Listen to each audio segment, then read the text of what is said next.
खामोश बुलबुल। एक छोटे से गांव में जहां दुनिया का हंगामा नहीं पहुंचता था, एक लड़की रहती थी जिसका नाम उमिरा था। इसकी आवाज़ इतनी दिलकश थी कि कहा जाता था कि परिंदे भी इसकी गाने सुनने के लिए चुप हो जाते थे। इसका ख्वाब था कि वो अपनी आवाज़ पूरी दुनिया को सुनाए, लेकिन गुर्बत ने इसके खानदान को इसके छोटे से फ़ॉर्म में बांध रखा था। एक दिन गांव से गुजरने वाले एक बूढ़े मूसीकार ने उमिरा की आवाज़ सुनी।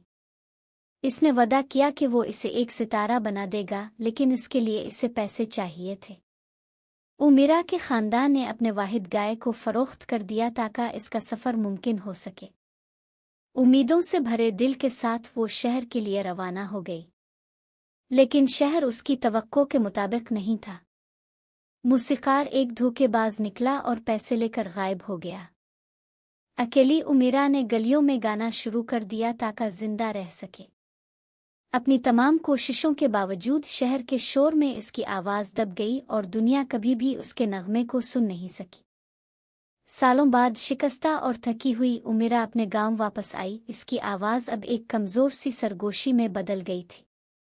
इसका खानदान गुजर चुका था और फार्म एक भूत बन चुका था।